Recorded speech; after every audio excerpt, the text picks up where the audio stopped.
എന്താ സുരേന്ദ്ര, കുറച്ചു നാളായല്ലോ ഇതുവഴി കണ്ടിട്ട്? നമ്മുടെ പണത്തിന്റെ ഇടപാടൊക്കെ ഒന്ന് തീർക്കണ്ടേ? കുറെ മാസത്തെ പലിശ പെൻഡിങ് ഉണ്ട്. അതുടനെ തീർക്കാം. ഇപ്പൊ ഞങ്ങൾ വന്നത് ഇതൊന്ന് പണയം വെക്കാനാ.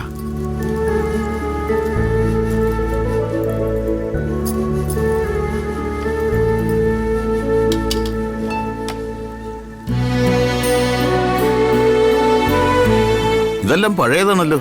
ഇതെവിടെന്നാ കിട്ടിയത്? ഇന്ദുമതിക്ക് പാരമ്പര്യമായി കിട്ടിയ ആഭരണങ്ങൾ അകങ്ങാരാ.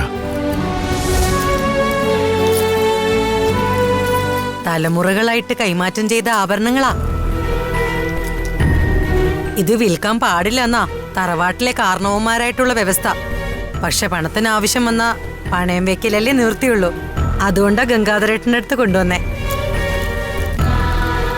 ഇവിടെ ആവുമ്പോ മറ്റു നൂലാമലകളൊന്നുമില്ലല്ലോ. അത് ശരിയാ.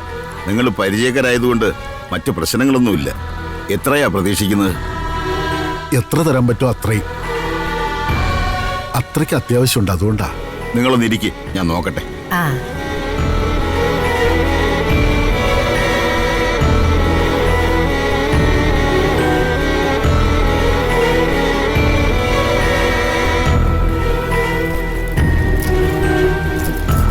പാരമ്പര്യമായി കൈമാറി കിട്ടിയത് മുക്കുപണ്ടമാണെന്ന് മനസ്സിലായി. പക്ഷെ അത് പണയത്തിനടുത്ത് കാശിരാൻ തൽക്കാലം നിർവാഹമില്ല. മുക്കുണ്ടോ? അല്ല, ഇത് ഒറിജിനലാ. പെങ്ങളെ, വർഷങ്ങളായി ഞാൻ ഈ പണി തുടങ്ങിയിട്ട്. മുക്കുണ്ടോ? മുക്ക് ഏതാ ഒറിജിനൽ ഏതാന്ന് മാറ്റി നോക്കുമ്പോ എനിക്ക് തിരിച്ചറിയാൻ പറ്റും.